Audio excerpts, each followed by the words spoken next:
This is the Carefree Running Podcast, where every runner has a story, from 5Ks to 100 milers. Yeah, we cover it all. All right, well, we're definitely live at 6 p.m. So, Brian, Patrick Mulligan, that's who's here with us today. Crack that open. Drink a beer. Yeah. Oh, Yes, we are live. and this is what happens. Well, there is somebody on. Yes, sir. We're already a party foul. Seth from New England Trails has joined us. Ah, good to know you're here, Seth. Cheers to that. So we have Brian Patrick Mulligan. He just completed his 50th state Louisiana marathon in January. So completed his whole 50 states, 50 marathons, 144 total marathons. He's about to do his 28th consecutive Boston Marathon. Am I correct? You are correct. And What else? one of my marathons. This is from Arkansas. Yeah. Well, 6 years ago. well, 6 years ago? Yeah. What state was it? I don't know. Number 32-ish? Probably, yeah.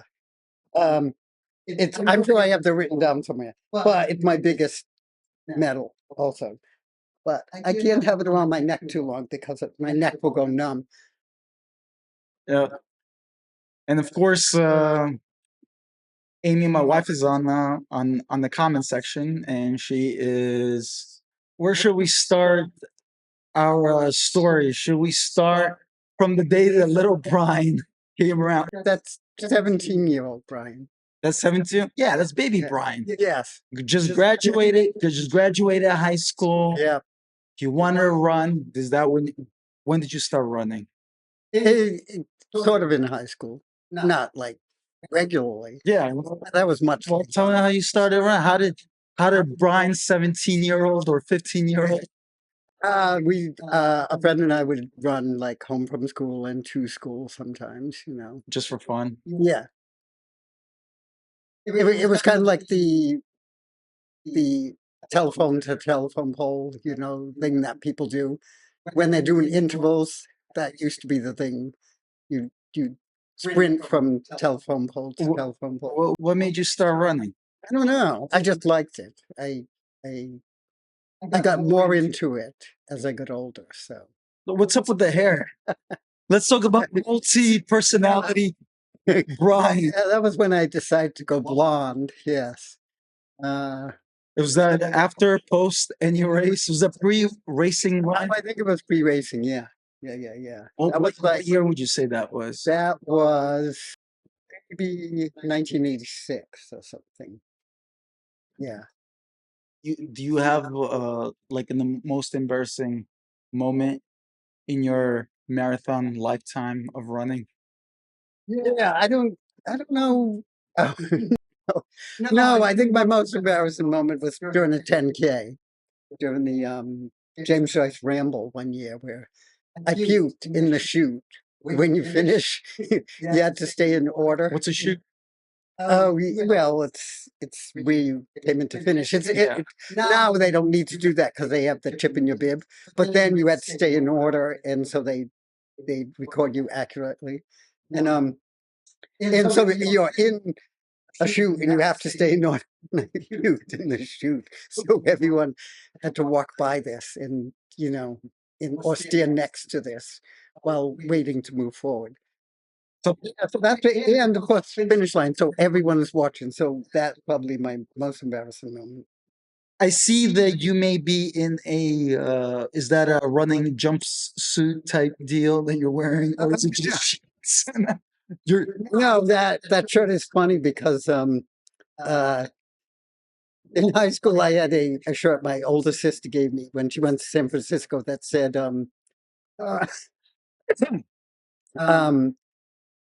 something about a hill, like Lombard Street there, So it said something about the hill, but it was San Francisco. And so there's a girl in school started calling me something San Francisco. And then when I wore this shirt, that became Disco San Francisco because the threads on that look all white. It was rainbow, all down the center in there. So anyway, she called it Disco San Francisco. Mhm. So, yeah. So that's it. Yeah. So it wasn't running attire at all. Now, did you run with any of these cool fellas Yes, the guy right there in the picture. on the very right side? Yeah, on all the way to the right. He and I are the ones that used to walk to school together and run together. And Did you guys race through the meadows to school? Is that what it was? yeah, there was woods like along a creek that was like usually muddy, so our shoes would get really dirty. Did you guys stay in touch? No, it's weird. Yeah, I have not. I when I first went to college, we would write to each other because there's this thing called letters that go through the Yeah, postal what is service. that? Yeah, I remember when I was Yeah. in the military, I wrote letters to my mom Yeah. for like basic training, but I guess people don't do that anymore. yeah. But yeah, so but then we just lost touch. Yeah. Let's see, what do we got next? Oh, so this is actually Louisiana, yeah. That's the most recent one with Mackenzie Bouton holding putting his arm around me at the finish. Yeah, ran with me the whole way, as you know, because you ran part of the way. And then took a lift to the finish and then captured me at the finish in these photos. Yeah. How did you feel when you finished your 50th state marathon? Like, how did you feel at that moment when you're like going right through that last state? It felt awesome actually.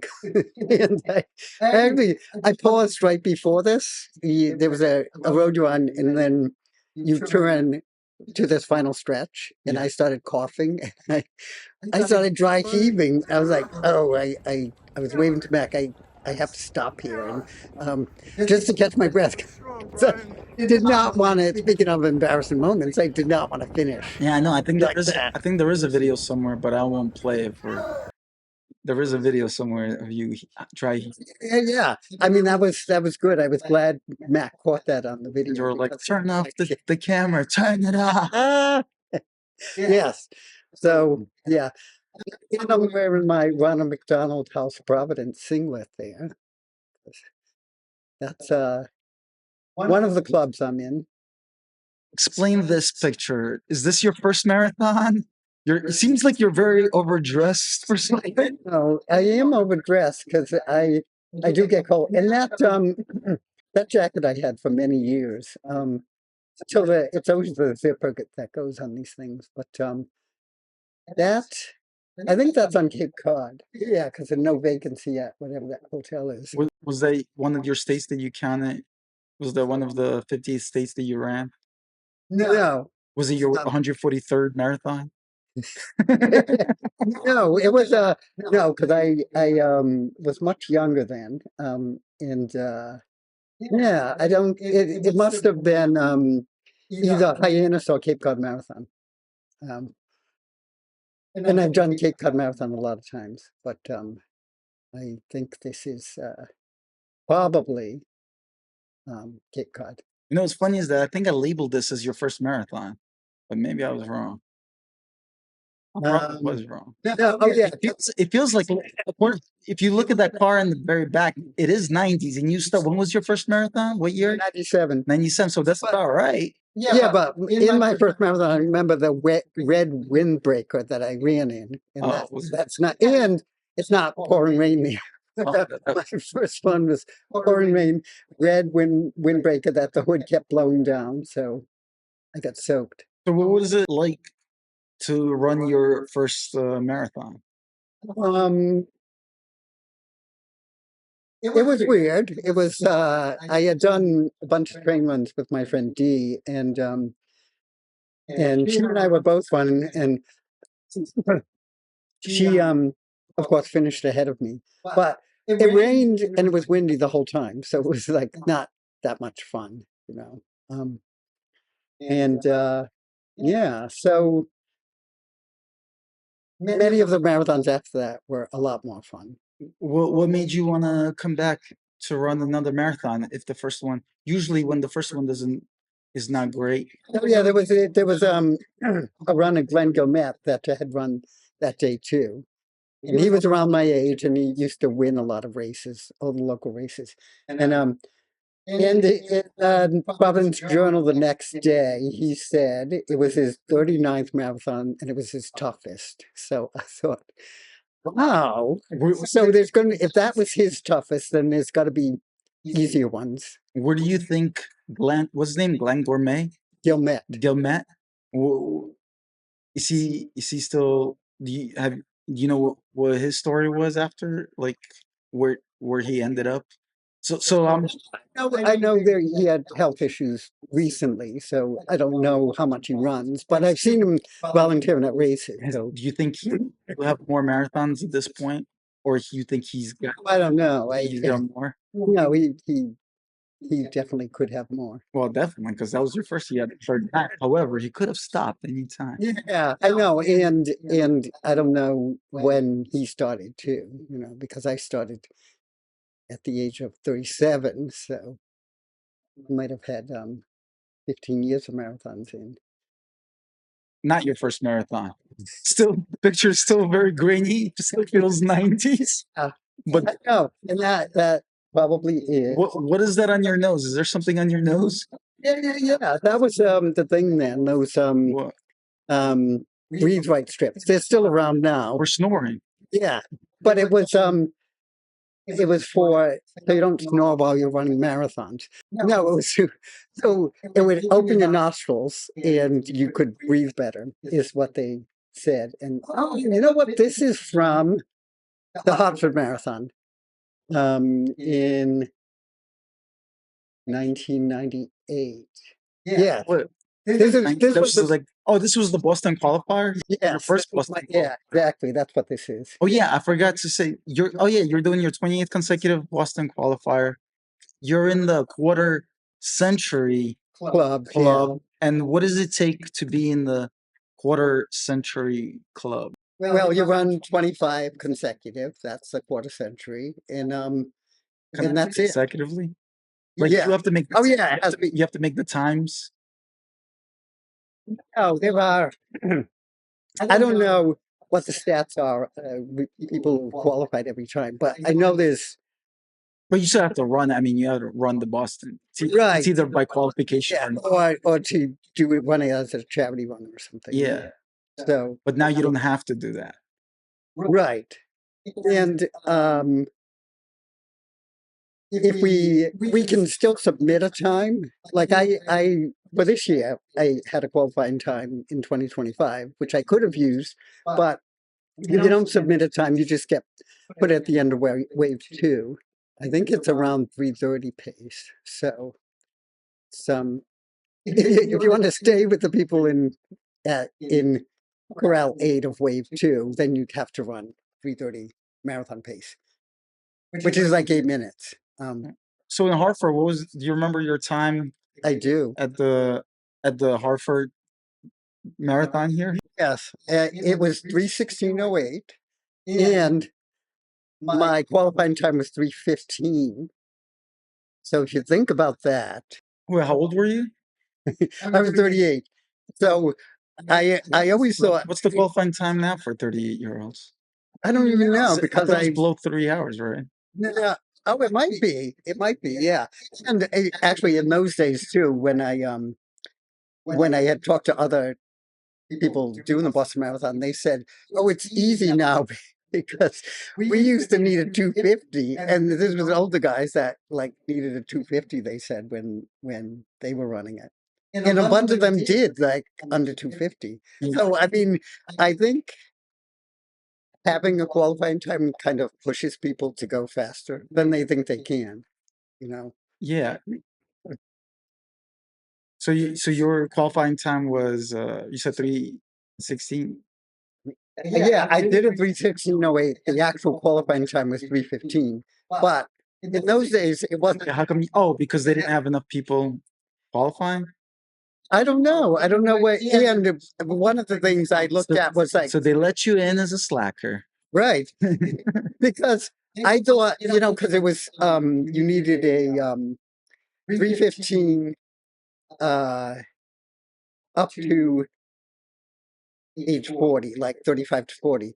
So I thought, well, maybe it's because if you're um, halfway, 38, you're past halfway to 40. So I thought maybe they allow extra. And people always said, oh, you can go over 59 seconds. And this was more than 59. So I think people were just guessing what the thing was. Now it's like Now it's reverse. Yeah. You have to be under the qualifying time because it's so, and I think one of the times was more than 7 minutes under. somebody's asking how many quarter century Boston Marathoners are there? Is there a place where you could look that up? Yeah, I think one year there were 102 of us that finished that year recently, and then there's more that come in, because they had. Because if you don't do it consecutively, you could be in that club and then you're out of it just by missing 1 year, right? Or is that? Well, that's something they've been discussing because there's people that. Because technically they still have done a quarter century if they did 25 in a row. And then, so if they miss a couple, they would still remember. But I don't know if they'd have to then do a fundraising for a charity to get in, or see, I don't know the details of that. Mm. All right. Let's see. Any other questions? Oh, wasn't Brian at? Yeah, you were at the Boston during the Boston 2013 marathon. Yeah. thing. Yes. How was that day? And I think there is. How was that? It was kind of weird because I had already finished. So yeah, that year. Oh yeah, because there's Nate in the back because he PR'd that day, and Lauren, she's somewhere there too. They both PR'd that day, and it was so weird because they couldn't really celebrate PRing because this other thing was like taking all the joy out of the moment, basically. But when I finished, I went to the hotel that we were in that year, and a bunch of us were in the hotel room, and people started getting messages on their phone that are you okay? And so we put the TV on, and we could see the smoke from the bombs there, and we were near the finish, but we couldn't even hear it from the hotel. It was like a block away or something. But And did you know anyone that was affected by it, like firsthand? no, I didn't know anyone personally, but I do know that a couple of friends of mine were like they had just finished, so they were further down the road because you have to keep moving. You can't stop. Right. You have to go. It finished around Exeter Street, I think it is, and you have to go all the way down Berkeley to like take a right turn to get out of there. And so they had finished, but and then heard it, and of course, I think they just wanted to keep moving forward then because, and you want to move away from this sound. So, And was the area locked down? Like, how long did it take? yeah, it was locked down because How long did it take you to get out of there? I don't know. I think we left the normal time, but it was kind of cool because one that I wrote on his had everyone listed like on the computer, and they were tracking everyone, so they knew who had finished, they knew who was going to be on the bus coming back and who was not going to be. So the people that had finished that weren't going to be on the bus, like, had met their families and were going home that way. And the other people, we just, because we didn't know where these people were going to be, because we knew the marathon had been stopped, but then it's like, we if everyone stopped, they were all like a target, So I mean, we were just like guessing at what was going to happen then. So you don't remember? Was it the same that you? Because I mean, my only understanding was it from a Mark Wahlberg movie years later, and it sounded like everything was locked down, and they turned Oh, it was. Oh, yeah. and That's all the and all I the cell started phones rambling. and all the cell phones. Yeah. went down. They turned Well, everything just to catch the. well, the weird thing that day for me was I had picked up two runners to go up to Boston on the bus with me. Wait, what do you mean you picked them up? I picked them up at their houses. Oh, I They see. both lived near me. So I picked them up, and they, because I texted them from my car, so they would come out, because it was super early in the morning. And I never like leave my car in my phone in the car, but I did because it was right there so that I could text them, and I left it there. So it was there the whole day. So I wasn't in contact with anyone, but, the word was that they were blocking German signals so that there couldn't be any kind of cell phone bomb going off too. Yeah. But when we were in the hotel, we weren't allowed to leave our floor. And they usually encourage us to leave the floor Why did you guys have a hotel room?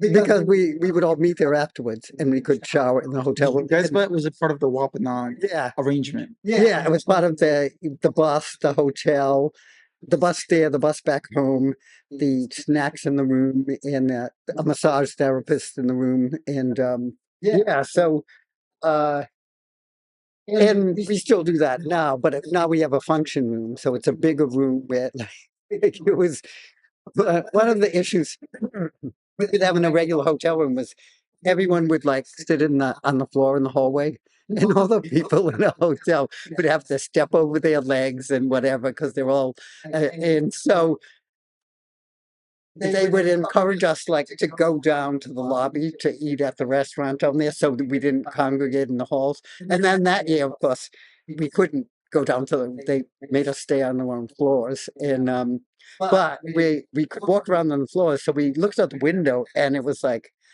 no movement at all outside, and you could see like the Hummers and all these military vehicles on the streets, and so it was kind of eerie. Somebody asked, have you ever ran a marathon in a different country?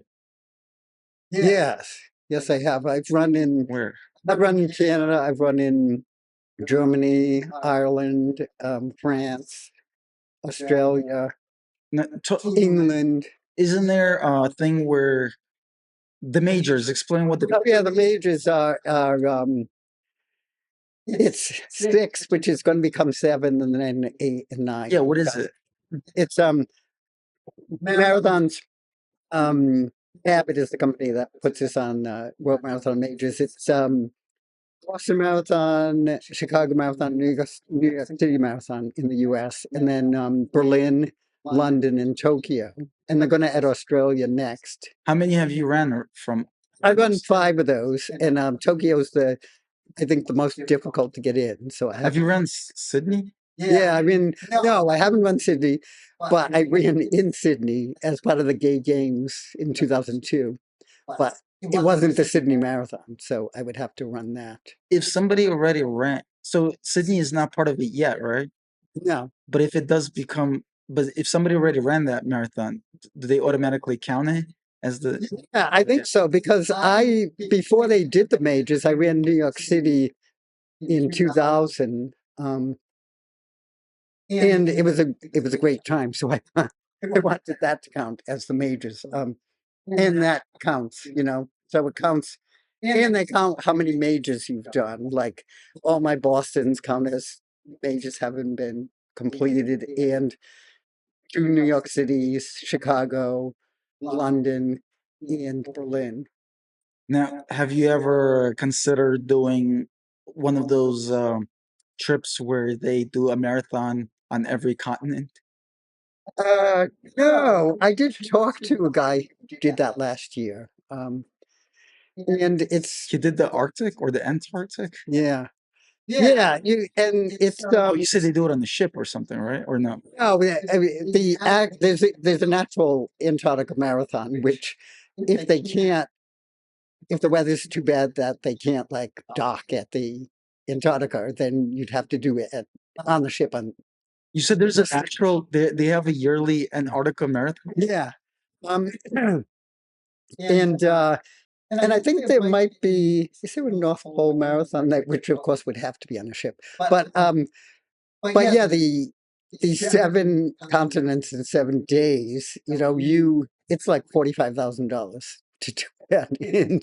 And I mean, the concept is kind of cool, but the part of the money you pay goes uh, uh, to buy carbon credits because you're burning so much fuel for this plane to go to all these places. So, which is kind of cool. So it makes it less like. But how does carbon credit work? Carbon credit works because you're paying for polluting is basically what it is. Are you paying for the cleanup of pollution? I know that. I know you're paying for the. Yeah, for the carbon output from Are you paying? Where does the money go towards? I don't. Well, no, it's. I don't know because I think it's something that's already in place for.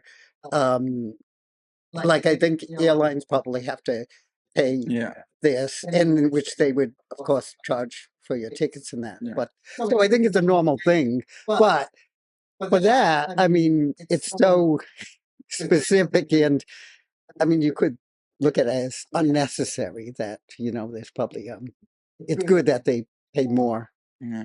Let's see what we got. Well, that's Leadville. That's what that is. Tell us about Leadville. Where is it? That's Leadville's in Colorado, and it's. It looks like they have shorts, and I see snow. Yeah, it's July 5th, and they had sent an email ahead of time. Yeah, and this was weird because in 2008, I was going to go be in Denver anyway for a week, and so I decided to look up a marathon in Colorado to see if I could do it while I was there. And I found that Leadville is only 102 miles away, so I could drive there, run the race, like stay overnight, wake up, run the marathon, and then drive back to Denver to have dinner with my friends back there. And that's what I did. But ahead of time, they told us that year there had been 25 feet of snow, and that we would be running through snowpack. So this is I ran with a throwaway camera, and this was Did you what throw away the camera? I did after it was developed, but or they recycled it, or whatever they do with those things. But I had taken so many pictures the day before in Leadville of the buildings there because it looked like an old Western town kind of thing. That I didn't have many for the actual marathon, and was that part of the Colorado count? Was that the state level? Was this? Yeah, because I ran the year after that. I ran Pikes Peak, and Pikes Peak was 10 minutes slower than this one, so I counted the fast. Oh, you count? Yeah. No. You submitted it. You submitted your 50 states to. You submitted all your best times. Yeah, I tried to do that. I guess that wouldn't make sense if you submitted all your slowest time. No, I know. I wanted it to be, because of course some states they're really bad times because I've only run Little Rock. I only ran that Arkansas once. I only ran Mississippi once. And there were two with Des Moines and Kansas City. They were back to back. They were both really bad times. So I actually came up with a dirty dozen, I call them, because there's 12 marathons that are over 4 hours. And I kind of want to redo those states and do them under 4 hours. And some of them are like the Des Moines, Kansas City, they're well over 5 hours, those, because it was just a bad weekend. But so I thought, that'd be cool to do all 50 states in under 4 hours. There are people that have done all 50 in under 3 hours. So, well, somebody asked if you ran Idaho. You had to. Yes. What's your Idaho experience? Idaho was I did the Bear Lake races. There's Bear Lake, B-E-A-R. Not like this. What's the Bear Lake races? There were 3 of them. There was you would do Idaho. I'm blanking on Utah. don't know why I'm blanking on Utah because I flew into Utah. But anyway, Utah, Idaho, and Wyoming. And I had already done Wyoming in a previous thing where there were 5 in a row. So I did, and that was the middle one. So those races I did, Utah and Idaho, were there was a day off in between because I didn't do Wyoming again because I thought, you know what? There's a jacuzzi in my hotel room. I want to see what that's like, But yeah, so they were right along Bear Lake, which is this lake that is in both states, Idaho and Utah. Let's talk about some of the news articles that you've been a part of. What is that about? This is the Sri Chinmoy, and that's in McCoy Stadium, the dear departed McCoy Stadium. And it's it was always called the Peace Run, and it goes like around the world, It goes, Was it on Peace Day? The World Peace Day? no, I don't know what world is that in think August. September? Oh, because this was always in August, it seemed. But it wasn't. Oh, The thing was, it went because it went like across the country. It was many days. It was like this day. They in Rhode Island. It was oh, I see. It came. I think it ended in New York, so it might have come from Massachusetts. So Rantham into Cumberland, and then through Rhode Island, and then into Connecticut. Wait, how long was this run? Well, this was just you could get up at different points, and this year I don't know if It's still going on. Well, Yeah. what is this? This looks old. I know. The newspaper looks old. I know, because it's a newspaper that's printed. The 47 mile, whatever. So Kipper Nichols is 55. So yeah, I don't. But anyway, Oh, it's a 47 Rhode Island segment. Did you do the whole 47 mile?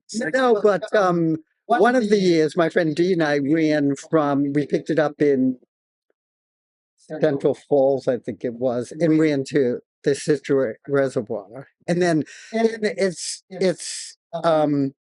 sometimes people are running at the same time. Like where it ended at Situate Reservoir, people had started running from there to the Connecticut border while we were coming from Providence. So then it didn't. There were more people because there was a van full of runners like from Ukraine, from I think Russia, from lots of different countries that there were always like 6 or 7 runners from 6 or 7 different countries that would be part of this. It sounds like something like my hat is from a Ragnar. It sounds like a Ragnar race where you run segments with a team of like 6 people, and they had people all over the country. There was people from, all over the world. There was people in Yeah, but this is just specific for peace. Yeah, and Mine was specific for violence. right. Ragnar, Ragnar. That's a king violent. Right. but yeah, and this was like all across the country, whereas that's probably 200 miles or something. And you would just see, the guys in the van would run many miles, but there is a Sri Chinmoy run. I think they run 3,000 miles. 3,000 miles in New York City, like it's a block they do. Yeah, no, the transcendental run. Yeah. There's a documentary I watched. Yeah.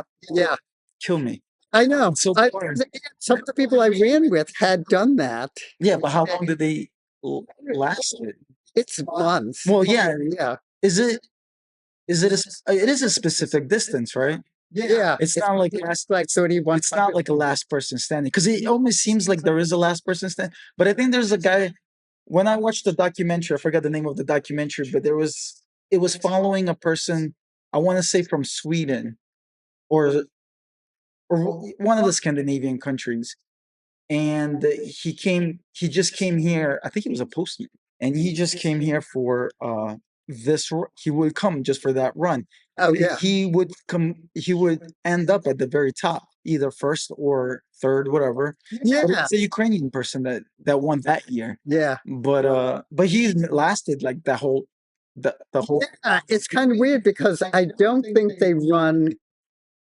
I mean, there's certain time they sleep. You can sleep for 6 hours and then get up and go the Yeah. next day. Oh, But then, yeah, that's how it's set up. So it's but they have a certain amount of time though to finish. right. Yeah, there's a certain amount of days. Yeah, because I know Yeah. I remember seeing a lady being injured, and they would take time off, and they would say like, well, you either because they have to make up that time. Right. Yeah.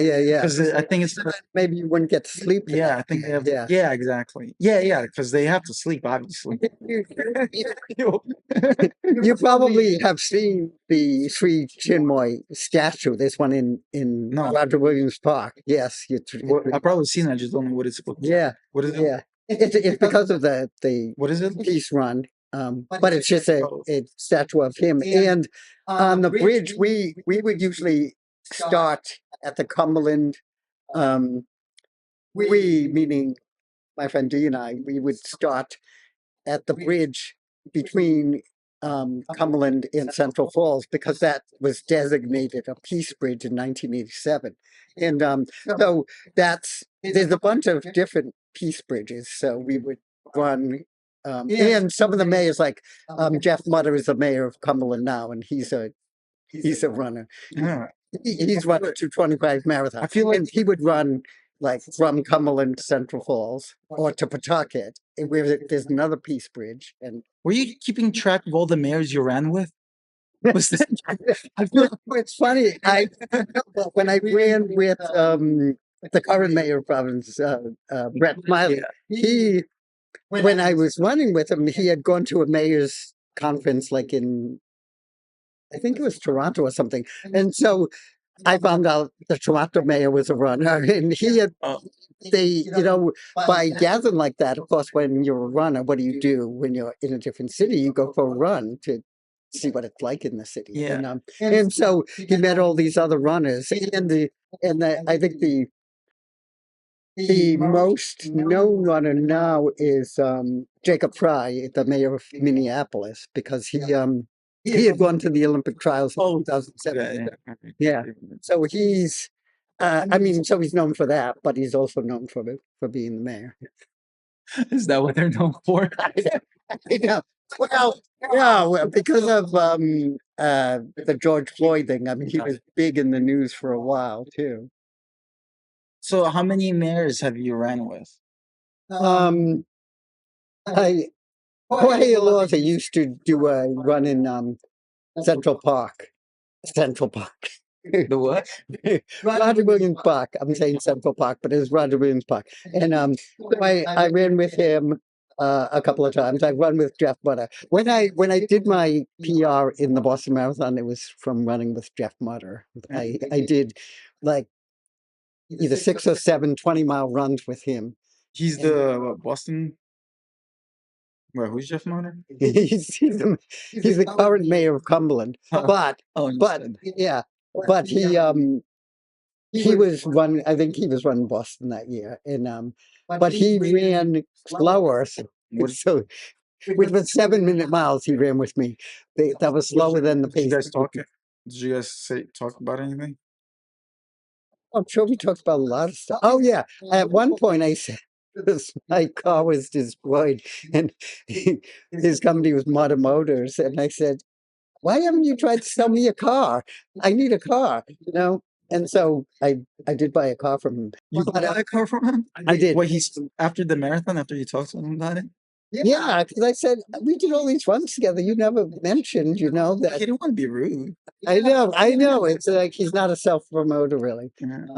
And he was, I think he was just city council president. What wasn't the mayor. Was it a good car? Yeah, it was a Jetta, which I think I like Toyotas better. I don't see you driving one. No. But I had that for a few years. Speaking about cars, yes. When you were younger, isn't that a way you kept track of mileage? Well, tell us about that. Yeah. Well, Yeah, because when I moved back home after college I was there for a couple of years. I I would go for runs, and I would know like how far it was just by the odometer in my father's car, because I never drove, but when he would drive, I'd say, "Where's this?" So that's how I knew how far I was running, because I had a watch, but it wasn't a running watch. It wasn't, tracking miles. So you ran in college? Not a lot, but I would run. I would run with normal shoes on, with a winter coat Like on. run for exercise or just run to classes? No, just run for exercise, because I liked to run. So What made yeah. you like the run? I don't know. It's just I liked it, and I wanted to do it more, but I just didn't have any like running shoes. I mean, there were sneakers then, which I had, but they weren't. I mean, sneakers were sneakers. What year are we talking about? The 80s? Yes, definitely early '80s. Yes. And then what made you when did you decide you wanted to run your first race? Um, I don't know. I mean, the first race was 1992. It was a 5K in Providence, and I don't know what made me decide to run. Did that run have anything to do with drugs? I have a feeling it did. I like your prompt. Yes. Drug addiction awareness or something. Yeah. D.A.R.E. Yeah. It was D.A.R.E. Yeah. D.A.R.E. was the group. Yeah, it was, and it said on the shirt, "Run drugs out of town." And now it's a CVS run, 5K. So it's still CVS, because it's changed. It was CVS for a while, and I don't know who the It's current sponsor. it's still going. So what did they do? Did they just take over like a route? Like how did they? Yeah, well, that one was weird, because every year the route was different because of construction, so they would have to redo the route every year. It was weird. It was so if you set a course record, it wasn't necessarily a real course record, because the next year it's different. So yeah, that was. So how does a company take over another run? Like do they just Well, they become the main sponsor. It's kind of like, but you well, changed the name of the run, right? they use a name in front of it. Like it was, I think it may have always been called the Downtown 5K, but it's like the Boston It was Marathon, like the D.A.R.E. Downtown 5K, the CVS Downtown 5K. something like that. And it's like the Boston Marathon for years was John Hancock was the major sponsor, and now it's Bank of America. So it's Bank of America Boston Marathon. So what do we got going on here? Yeah, that's You're very it's a Postal Service singlet. wearing a computer chip on his shoe, crouching in starting position along 14,999 runners. What happened to that one runner? They couldn't get to 15,000. No, I was at 15,000. Were you the Is what she meant in this. It was weird, because I thought, when I didn't see this article until it was printed, of course, but I was like, she thinks people crouch like as if they're in the Sheet the report. box. Yeah, she's well. You know her? This is the yeah. What She's, is this? yeah, this What is this is the Postal magazine, Oh, and so she assumed, like, because when you see the Olympics, you see them in the starting blocks, and it's like, it's weird that she thinks 15,000 people are going to start that way, but it was kind of cool. so it was the Hartford Marathon, Um, Postman edition. No, this was After 23 weeks. what? It was my. Oh, I think that was my first Boston. Mulligan's first Boston run after having qualified in Hartford Marathon. Yeah. Oh, this is Boston Marathon. Yeah. No, this isn't. This is running in the Postal singlet for this article, Oh, but it's not. That's not even in the race. But this way, were you just running just for this article, for this picture? yes, exactly. But I did wear that in a bunch of races, because we had in those days there was a USPS running team, and so I had asked another letter carrier how you qualified for it, and he said, "What do you mean qualified? You just run with us." And I had run with this was a race in Seekonk, and so they added me to the roster in that race, and we won cross pens. That was the Cross pens? cross. It was cross pens were the big pen back in the day when people used pens. I guess maybe they just use Yeah. keyboards now, but Yeah, we don't and they were if they were a Rhode Island company too. So, but anyway, yeah, that we were the Postal running team then, Hmm. and And what is this? oh, that's a piece run again. Yes. Oh, that's just from that's from another angle. Yeah. Oh, it's a different year because Oh, it's a different year. Oh, okay. done it a lot of years. And you just keep running with the same torch? Yeah, well, we pass the torch around. Do you Yeah. keep the torch for that year? No, the torch keeps going.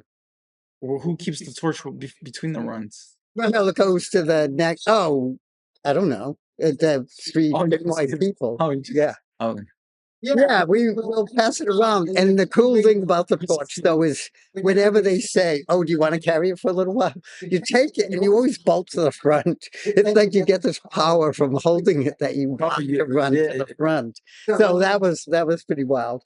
And this one was kind of cool because there were a couple of times where people just walking on the street started running with us well, too. because of the thing. Yeah, yeah. Did the torch have a flame? Yes. It's like a Yeah, so they like would have to it's keep like a- that in liquid. like a butane. Yeah, whatever. Yeah. Yeah, I think the Olympians, the ones that run and light up the torch, I think they can actually keep that torch. Oh, Yeah. Fun fact from watching Pawn Stars. yeah. And whoa, look at that! Now, why is it that you're always in a newspaper article? I know. It's another edition of Yes. Postman. Yeah, yeah. The update was what the magazine was called. Yeah. See, you're wearing your nasal. The breathe white strip. Yes. Did it help you? I don't see you wearing them anymore. I have one. Well, Races. you saw me the night before a race. No, I know for snoring, but not Yeah. for. No, I haven't. Well, I think if it doesn't come off in the night, I sometimes leave it on. But I haven't. It's true. I haven't really run. I like to take an allergy pill the night Do before. you still see other people running with? Yeah, occasionally, not. Well, it was kind of the thing then in, Yeah. Well, in the late 90s. did they have commercials about it? Yeah. They did for runners. And this was your last day as a postman. Yes. And what's the 15:01? Is that the time? Yes. It's 3:01. Look at I get You're late. You're watching out late. 1 second of overtime on. Yeah. Did you? What was your? So no more being in the Postman magazine. That's it. What marathon is this? Tell us about this marathon. You can't remember it? I know exactly. Oh, you do? Because I'm trying to remember. It's not that long ago. I'm looking at those banners and I don't know. Finishing on grass. Which one is it? It's what? It's Alaska. That was your Alaska marathon. Is this Alaska? That's what you told me. 88. Oh, it could be. But And and tell everyone why you don't remember why this could be Alaska. yeah, because I collapsed after I finished. So tell me what Alaska Marathon was like. It was what state? It was my 49th state. Yes. What makes it interesting that it's his 49th state? Because Alaska was the 49th state of the United States. Correct. Yes. Yeah, and it was I'm not sure this is Alaska, but but maybe it is. That's what you're saying. There's no snow. No, but we did. I can't read those banners though. But I don't remember the finish. Yeah. But That's what you told me when you sent me the picture. but But that was very close to the finish line, right? So what happened? yeah, because we did finish in a field in a So what happened in Alaska? I finished and then collapsed and went to the ER and hung out there for most of the day. And then What were you saying to in the?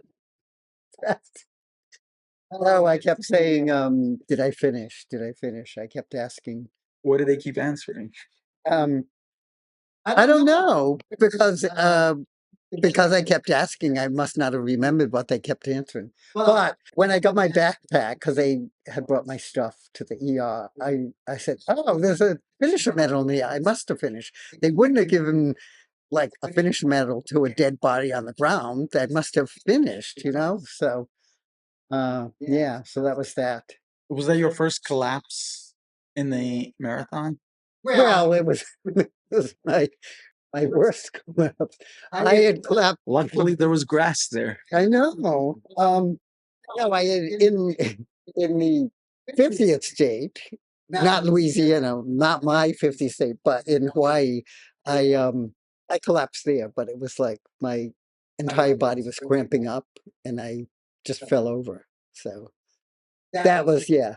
So Alaska and Hawaii were the big ones for I mean, collapse. how would you feel if you collapsed and did not finish in Alaska?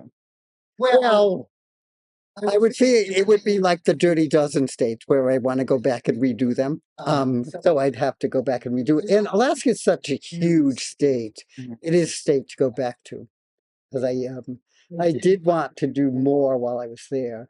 I would think that Alaska is so far away. It's just like, oh God, going back there so far. Yeah, but it's I mean, there's so much to see there. And I actually saw a moose during the marathon, which was kind of cool because you know, I always around there. I always want it when I'm going to the White Mountains. I'm always hoping to see a moose, and you know, you don't Yeah. that often, but here, yes, Don't mooses or is it meese? it's, moose is the plural. Yes. Oh, it's not geese. Wow, now I forgot what I was saying. You're right. I'm thinking, looking at the picture, those look like my on shoes, and I ran all my marathons last year with the on shoes. You told me right after. Yeah. For Yeah. Louisiana, and this is the picture you sent me right after. Yeah, because they actually they had a video of the finish, Yeah. so I could actually see myself finishing, but there was no video of me collapsing. Did you so get that- the medal for it? Yeah, Oh. yeah. I think I probably had the medal around my neck when I collapsed. Oh, so you like had it there. They didn't have to send it to you. Oh no, there was the one they sent to me. 'Cause They sent you another medal? yes, because I was second in my age group. So I said, "Was there a medal for this?" Because I didn't stick around very long at the finish, and so eventually they sent me the medal. All right. So we have this and then we have that. What's the deal with putting that? Is that like a thing you were doing with the Yes, or what? it's like Strava, but on your head. You know, What year is this? So that is probably 2002 or something. When we had done the Reach the Beach a bunch of years in a row. I think I had done 6 times, 3, and then maybe a 7th time later. But it was 3 years with a 12-person team, which was sometimes just 11, and then with a 6-person team, which one year ended up being 5 people. But yeah, so I had that. It was definitely 2002. 'Cause, yeah, because I took a chemistry class that did year. you do it yourself? No, I had to. I did a barber on my route. I think he's the one that did it because I'm trying to remember. But yeah, because I wanted it to say WAP, and the logo on the back there is like a sunshine, like rays from the sun. That was what's on the back. Now, what did your boss at the Postal Service say about these Oh, I don't. haircuts? Yeah, but I mean, they always react to something, and yeah, I don't know what they said. I don't remember, but yeah. Oh, and there's that old jacket too. You know, the one in Is that the the other picture. is that the one that the first marathon? Yeah. Is that Not the first marathon. oh yeah, yeah, the first yeah. the the 90s Yeah. leftover photo. So this was for Boston. Yeah, that was Boston. What year was that? 20, I think it was. And it said Boston on the back, and that was Fabio that did that year. Fabio.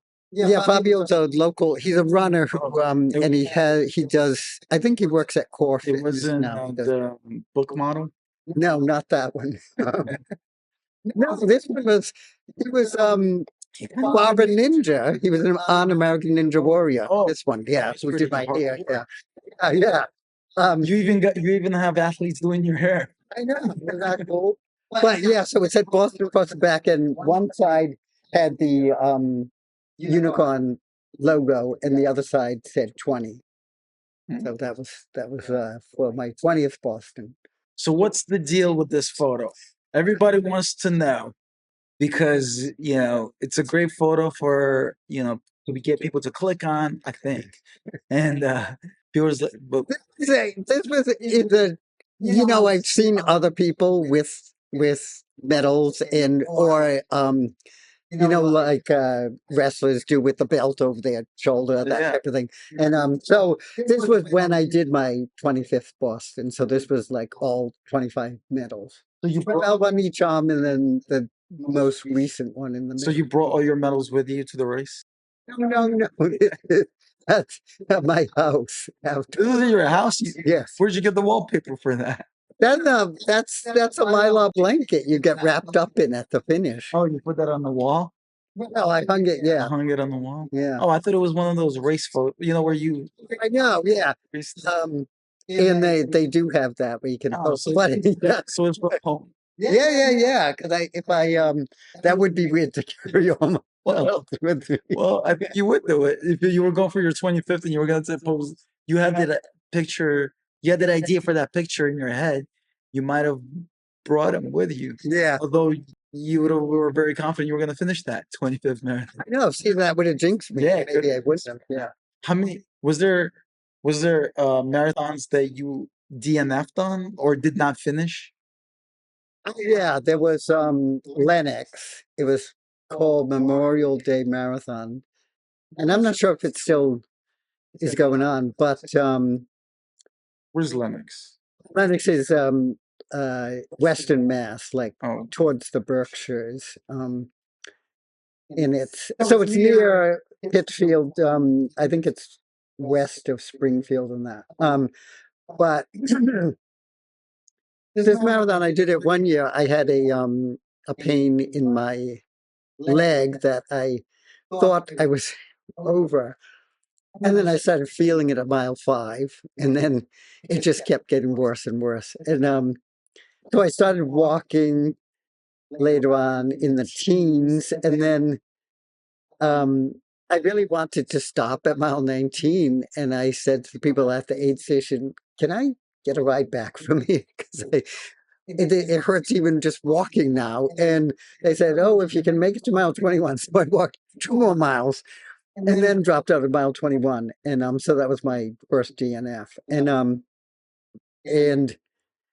it was kind of a bummer to DNF, but I literally could not finish. But so I went back the next year and won my division, and I was 8th overall in it. So it was like my comeback, my do-over, doing it right. But I did a relay after this, like not long after this, and then marathons in Seattle and Portland that same year, like all in June, July. And this was in Memorial Day weekend, so it was May. And then that relay was in June, because I went to this physical therapist and she put her elbow into this quad strain, and she found the exact point where your eyes are full of tears, you're screaming because it hurts so much, and that did it. She just broke up whatever that was.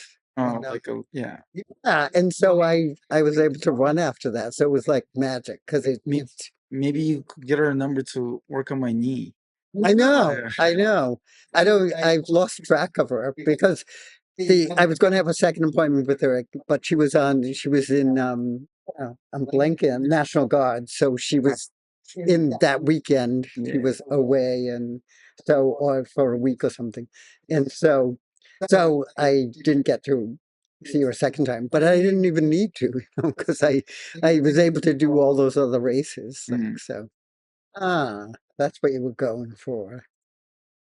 Yeah. So did your dad play a role in any role in your running journey? I want to say career, but it's not really a career. It's definitely not a career, but yeah, he once I started running like that first 5K and then longer races, he would always ask what runs I had coming up, and yeah, so he was pretty encouraging about it, and he seemed very interested in like me Yeah. doing it. So yeah, so that was a cool thing, because he was alone then, because my mother had died like Right. before I had run my first race. In fact, the year before, and so he was he was a good cheerleader basically. Running kind of connected you guys. Yeah, yeah, Way. yeah. It did. It did. Maybe. That is the last slideshow. Let me ask you some of the things that people will probably want to know. Let me talk to you about training plans, because I know a lot of people want to know, how do you fuel during a marathon? Like what is your go-to? Oh, I've bought in gels of the new ones that I've been doing the past few years since I discovered them, because Boston introduced them a few years ago, and they're easier to swallow than some of the other ones. But I still use goo, which is you kind of have to massage it a lot more before you take it. Do you eat before your marathons? Oh, definitely. I eat before like normal runs every day. What do you eat? I eat oatmeal. That's my big thing. Oatmeal with walnuts, bananas, Vitalite I mix in too. That's an electrolyte mix you put in water to drink, and I mix it in with my oatmeal so that I have, because hopefully because I always feel like I don't get enough electrolytes, which is why I cramp a lot of times in marathons. And I mean, it's got to be more than just that, because I don't cramp as much running trail runs. But on road races, I and specifically the Boston Marathon and mile 15, I seem to cramp every year. So I don't know what that is. I think it's a psychological thing. But I also think I should do more gels than I do, because Mm. I always want to save them for the next race. It's like, when you're cheap about it, it's like, I don't want to use up all my gels. Have you always taken gels? Like was that a thing in the 90s? I don't know what I had. I know I had something in my pocket to eat in my first marathon. And I know because of the wind and that, it fell out of my pocket, so I never did get to eat it during the race. But yeah, I don't know what it was. I don't know if it was gel or if it was like a tablet like thing. I don't actually remember, because I'm so used to gels now that I feel like they've always been around, and I don't think that's necessarily true. Since they came out, did it improve your run? Yeah, it's yes.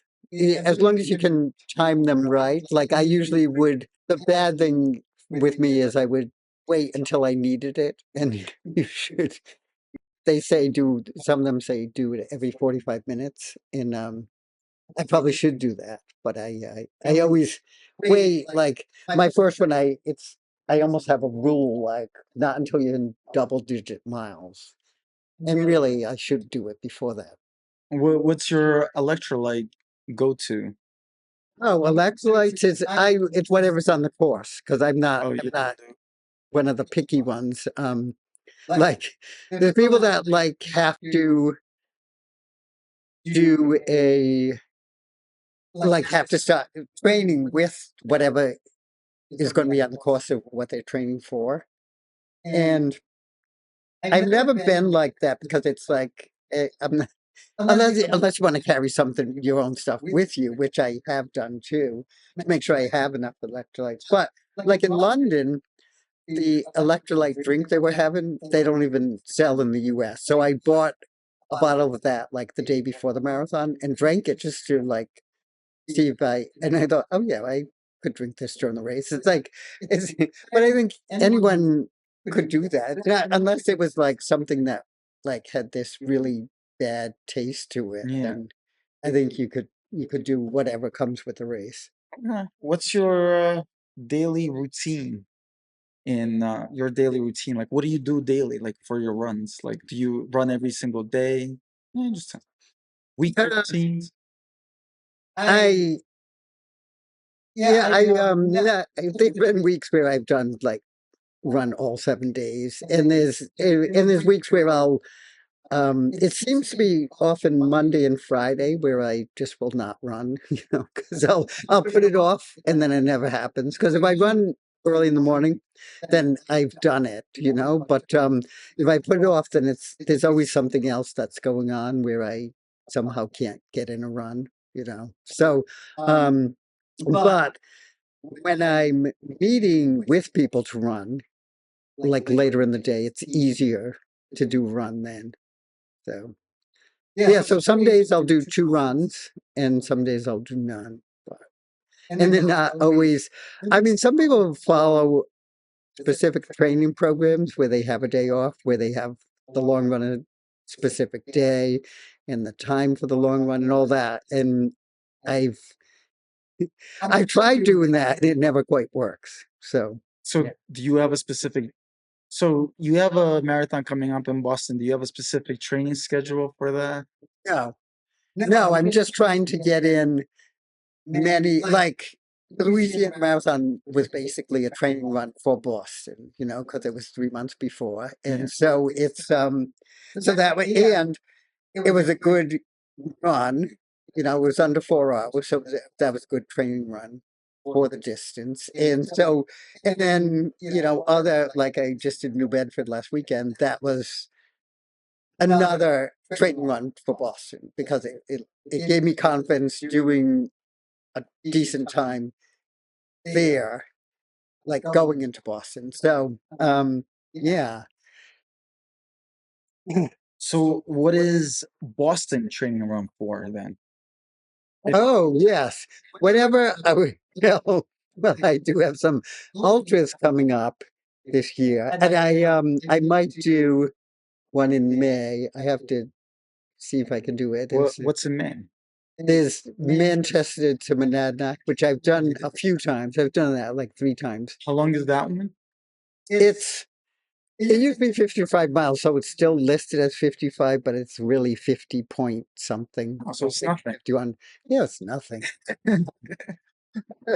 But so that would be good for training for, Last Human Standing. You're familiar with that race. That's what I'm doing in June. Isn't that, is Last Human Standing a training race for something else? Because I see it as because it's so local. I feel like you should just do it, just train for something, even if. Yeah, and it is. I mean, because I'm on the wait list. See the fingers crossed. I'm on the wait list for Vermont 100. Oh, I thought Last Human Standing. No, I signed up very early for Last Human Standing, so I'm in that. I want to see what that's like. I'm fascinated. I mean, the format, and I've never run that way, so I'm fascinated by that. So for those that don't know what Last Human Standing is, what is the format? Well, you know it. You've done it, so you tell me. Well, the format is it's a backyard ultra, and for those of you that don't know what a backyard ultra is, it's where you get everybody starts at the same start line or at the chute, and they have 1 hour to do 4.16 something miles, and you have to get back to the same starting point or the finish line, and you do that every hour on the hour until the last person is left. So if you don't make that 1 hour, then you're out. You could tap out. You could say, I don't want to do that. I'm done. And that's it. so you could keep going. And then, do you remember? I think the longest or the world records are like how many days? Do you follow that? No, Uh, I I think it's like 5 days or I something. know. I thought it was something like 4. Yeah, so people literally going for 5 days without pretty much without sleep. Like how can you get sleep when you have to be on the start line every hour on the app? Like how fast? Like And that's what's fascinating to me. It's like you have to plan every lap basically to run to run faster or slower in order to balance uh what how much downtime you have for the next lap. So it's like you have to factor in eating, using the porta potty, all that stuff, and sitting down if you need to sit down and change your shoes or whatever it is. And that's what I'm fascinated about because I've never done anything like that. So what I like about it is that there's really there's a lot of strategy in it because you don't have to be the fastest runner on the course at all. right. There's literally, as long as you could do what is it, like 12-minute miles or less. I think it's like a 15 or 6. I think I've had Well, like 15-minute miles. well, 15 would be if it was only 4 Yeah. miles, but because it's slightly over, it would have to be at least 14 Yeah. days or 13. But yeah, So you want to time yourself to where you have time to eat. You right. get some rest, go to the bathroom because you have to be on the start line right at the top of the hour every hour. So if you don't make it to the start line, even if you made it to the end, if you don't make it to the start line, you could be out. I guess it depends on the race itself where it's at, but I think there's a box there where you have to be in that box. That's how last human standing. And that's what I'm so curious about because I wonder if it's something I'm cut out for, and I'm because it is a lot of planning, and I mean, ideally, I'm thinking if there's hilly sections, you could run the most runnable part and then walk up hills, and therefore, like, I mean, you have to have done the lap. Like after the first lap, you'd have to come up with strategy, I think. Well, you should come up with a strategy, I think, before you go into it. But I guess the feel But you won't know what the course is like until you've done it. So that's why I'm saying, they do have a preview run. Are you going to do that? oh, when is yeah, I do wanna do that. It's like a in a I don't know exactly, but she'll put it out like in Mayish, June, like a month before Oh, that. I will definitely have I to. don't think it's April, but I think it's in June. Yeah, and if there's poison ivy there, I'm Maybe May actually. May 25th sounds right. ah. I feel like that's a good date there. But yeah, it is it's you're familiar with Big River area since we do our Yeah. daily runs. So that's in that area, but there's parts where there is like a hill. I think it's like 800 feet total for 4 miles. It's kind of hilly. That is pretty hilly. I think that's what it is. Are there any tips or tricks that over the years that you come up with for yourself to do these marathons, ultra marathons? Yeah, you know what's funny is I just started recently running with both feet.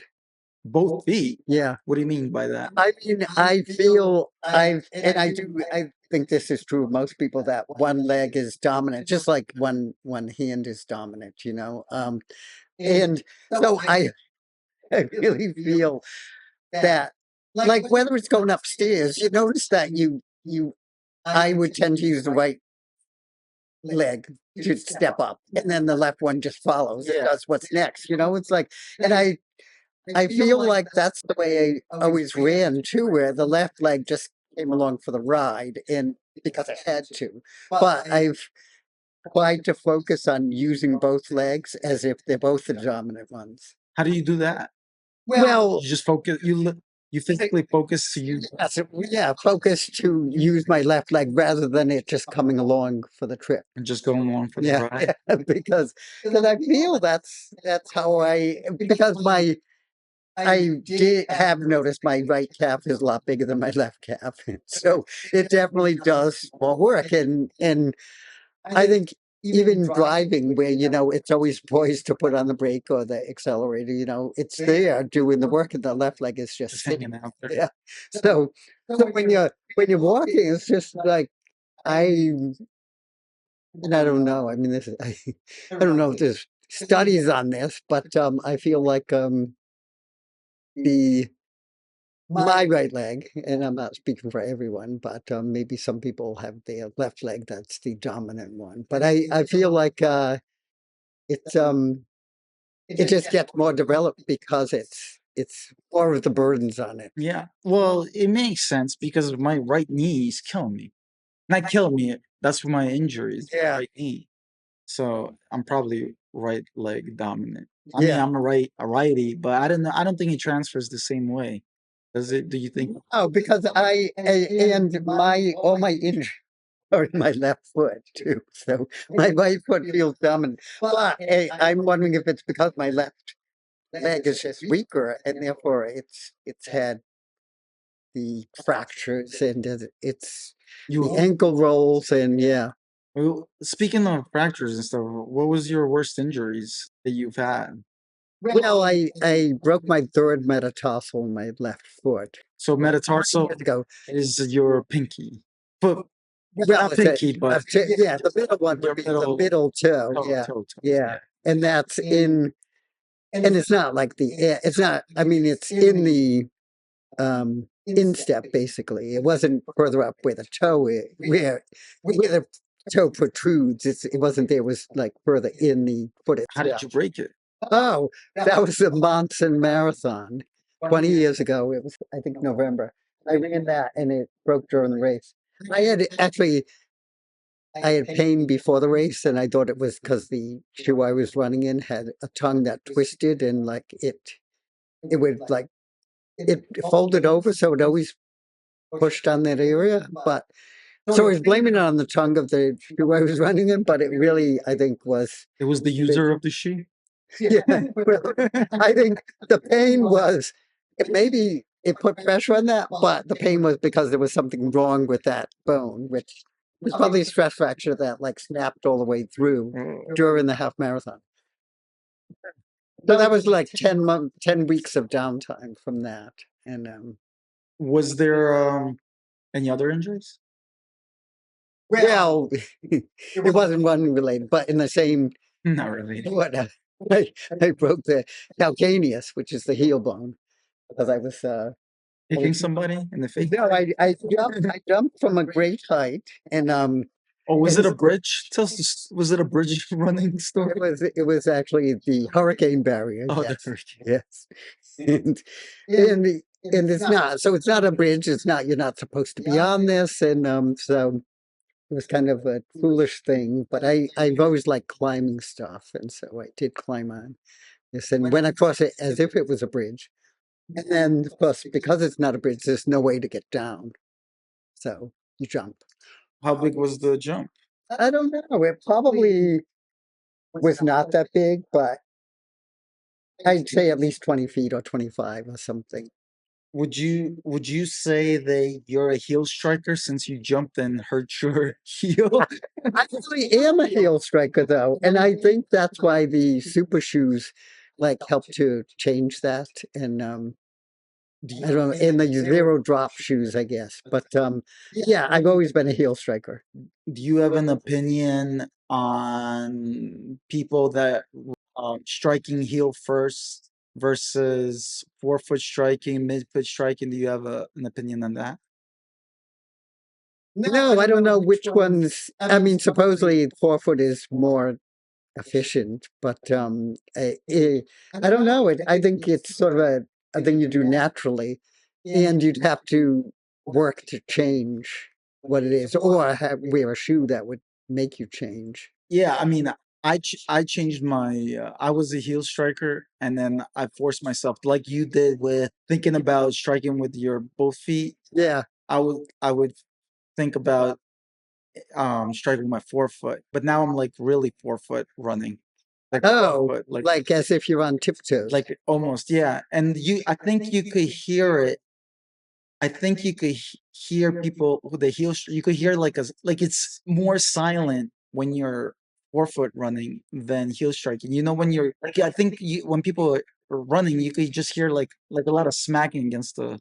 Yeah, I don't know. I mean, I know what's noisy is the super shoes now What? because Right. they're hollowed on the center underneath, and those make a lot of noise. You hear those slapping when people are running in those. Have you ran in super shoes? Oh yeah, I have them now, and What's your I have endorphin elites. They're Saucony that I have now that I haven't. I've probably run less than 100 miles in them, but I'm not going to run much more in them because I want to run Boston in them. And so I feel like I destroy shoes, though. I don't know why I would. Are they super noticeable about improving your run? Well, I ran in them in New Bedford, and that was an awesome run for me. So I think part of that was because I think part of it was having run a marathon in January was good training, but wearing those shoes too because they're bouncier, so you I mean you come back from your striking the ground. It's not like Faster or yeah, I mean it's just like keeps the bounce? it's sort of yeah, it's sort of like returning the energy to you that you spent um putting your foot down, Yeah, come back up. so they're like kangaroos, right? Kangaroos kind of bounce. So Yeah. kangaroo shoes. Yes, they are. I don't know if I could jump as far as a kangaroo. So have you compared running with them and without, and like the time, like actual times? Well, I last year I had on shoes, which were also super shoes. The Cloud Boom Strike, I think, was the one that I ran all my marathons in, and my my marathons were really good. So I mean, for me, they were Yeah. good times, and they 3 in a row. Each one was faster than the previous one, but then the last one was Alaska, which was still. I mean, they were all um, good times for me, and even the Alaska was still a good time. It was like a Boston qualifier time. Even though it was slower than the previous one, which was White Mountains, which I think because it's a net downhill, that probably had something to do with how well I ran too. Mm. So any other tips and tricks? Um, no, I think one of my I've given this tip before is to not obsess about food the day before the marathon. Because I used to because I had a bad experience in my second marathon, eating the day before, so I kind of avoided some foods because of that incident. But since then, I found it like when we did Louisiana, we had in New Orleans we had that Cajun Yeah, food the day before, and it was fine. we had some We had had some gator bites. yeah, and we ran well. So I think uh, it's something that you don't need to obsess about. So people sometimes would say you need to carb load before. Yeah, I still carb load, but you can carb load with things I don't know. It's like when I ran my PR in Chicago, and it was like takeout food. I was staying in my friend's apartment, and we ordered takeout, and it was like spaghetti that was just in this aluminum dish, and it was carbs, and it might not be a sauce I necessarily would have had, like if I made it myself at home, but it worked, and I had weird sleeping in the apartment there. So that's something, I mean, and I still ran fine the next day, despite not ideal food or, Also, food doesn't really matter as long as you have. yeah. What do you think about some people run on empty stomachs or fasting runs? You have any opinion on that? You do that. I'm fascinated that you can do that because I mean, I have said before that when I've overslept and so I haven't had time to eat before 6 a.m. track workouts. I've made it through the track workout without any food, and I'm always surprised, but I don't like to do that. And part of the thing with me, like wanting to eat breakfast before I run is I will do improv runs sometimes. Like I'll be thinking, oh, I'm going to run 5 miles and then end up running 12 or something. So it's like because if I'm feeling good, I'll want to keep running.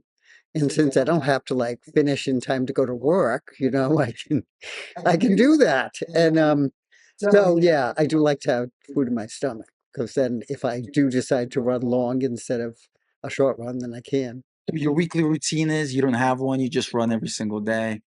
Is that, Yeah, is that or I take off a day because I like if I just don't feel like running. Like this past week, I think Monday was rainy all day. It's like I'm not going to run today. I don't feel like getting all my shoes wet. do you think about it like Mm-mm. because I run so much, one day isn't really gonna kill me? Yes, exactly. That's what I think. It's like you know, I've run a bunch of marathons in the rain, so I don't have to run in the rain as a training run. Yeah. I've trained running by running marathons in downpours. So Do you think there's such a thing as too much running? I don't know because some of the elites run like more than 100 or even 150 miles in a week, which like blows my mind. But they seem to be fine doing that, and but I only did that when I did 5 marathons in 5 days, and that was just 131 miles in a week. But that was an unusual thing, I Wait, how many miles? 131. 101? 131 Oh, 130. because it was five marathons in a row. But that was, I mean, I can't do that, but that doesn't mean I would do it. Oh, and Justin, he did 500 miles in a month, in January. Yeah, what was his longest week? It would have been the end. But it's still like running every single day. Yeah, every single day, exactly. And he survived that, and he's running I think a 10K tomorrow. So You've been running for pretty much 20. So you started late 30s or my first race was when I was 32. So oh yeah, so it's half of my life, or yeah, how old are you now? 65. So it's like 33 years, like more than half. Yeah. So do you feel any repercussions from running for 30 years? No, you mean like injury wise Yeah, or yeah, health wise or like whatever? feeling wise, like anything. Like negative, anything negative. No, no. I mean, I have those issues with my left foot, but they're always there. So it's like, I mean, it's just a thing. Yeah. What keeps you motivated to just keep going out there and run? I think a big motivation is when you do well in it, when you surprise yourself. When you have a good run, you're feeling like it's not going to be a good run, but then it becomes a good run. Yeah. And when you do a race where you do a lot better than you expected, that's very motivational. And uh, and I guess and I mean it's good for mental health. That is for sure. It is my antidepressant. I always say that because it's true. Um, so yeah, I don't think of any negatives unless yeah, unless you just do something I don't know. I don't think of negatives. I mean, there's hazards like of cars that come too close Well, that's and yeah. talking about like just from years of pounding, years of running, like that kind of stuff. Not like like physical Yeah, stuff that comes from right. external Yeah, stuff. hazards. Yes, external hazards. No. Yeah. I mean, I think it's all good stuff. So we're gonna wrap this up, and so what's next for you? So now that you did your 50 states, you got 144 marathons. You're probably gonna do 2,000 more. So what are your next goals? Well, I do want to do all the majors, so I have to Tokyo to do Oh, like the sixth one. And as they add more majors, I want to do that because that's one of the cool things about. I mean, about 50 states, about all these other ones is they travel. You get to see different places. You have an excuse using running as an excuse to go see these places. That's kind of nice. so you want to do all the majors. You get that fancy little star. Yes. What else? That's it.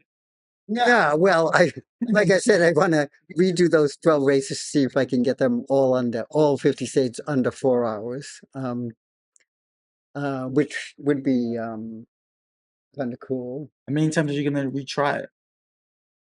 I don't know. I mean, because a lot of them, it's the only marathon I did in those states. Let me see, there's 7 of them are, yeah, were like part of like 2 in a row and 3 in a row. It was Yeah. 2, 2, 3. And so I think those are ones that I'd like to go back to just because and some of them that they're set up as multi-state. So they're just like the 5 in 5 days, that was like up and down. Like which a lot of people wouldn't like. It's like you run Yeah. a mile this way, a mile back, and you keep Oh doing yeah. that. Yeah. And but those none of those It's like the transcendental run, pretty much. yeah. But all of those when I did 5, those were all under 4 hours. So those but because those were like some of them on roads of a ranch and stuff, it's like it'd be nice to do a marathon that is like a regular marathon in that state. Like I did North Carolina, South Carolina, and Tennessee. Um, those were they set up to be like all in a row. So they're not like to run in Nashville. That would be one I would want to do in Tennessee instead of like redoing like 3 back to back. And then like in North Carolina, do Asheville or something. In South Carolina, can't think of the ones there, but yeah. So that would be cool to do other marathons that way to get those under 4 hours. Anything in the ultra environment? Oh yeah. I definitely. I want to get. I've only done 100 miles twice, and it was in the same race in New Hampshire. So I would like to do, like, if I could do that in Vermont, that would be nice. If I could do that in Massachusetts, that would be nice. And yeah, so, and of course, Western States, the one everyone talks about. So that would be nice too. Do you want to do one in every state? 100 mile in every state? Is that a part of a goal, or is that not? I don't know if that's really a goal, but if I started Now? no, I mean if I started accumulating states where I've done that, then I'd start thinking about it. But since I've only done one state, Is that how you started the marathon thing? It wasn't. yeah, so I started yeah, because I just would do like people would say, "Have you done Chicago?" It's like, oh, maybe I should do Chicago. So I did it, and then after a while, you realize you've done a bunch of states, so people assume you're going for all the 50 states, and so that's what made me decide to do 50 states, just because other people would ask about. All right. Well, I think that's it. I think I don't have any questions. The people in the virtual world don't have any questions. So let's wrap yeah, this up. cheers. I think Yeah. I actually didn't get the cheers going since I spilled the I know. thing. So cheers to your Might be 50th it's all state, done. 50th state marathon. And the next time we talk will be after you do your the majors. Right. Yes. All right. Well, you're always welcome at the Carefree Running Podcast. And you could catch his lifetime story by going to my channel and looking up the 50/50 video. So there's that. The Patrick Mulligan story. Well, thank you for having me Carefree on your Running show. Podcast, where every runner has a story, from 5Ks to 100 milers. Yeah, we cover it all.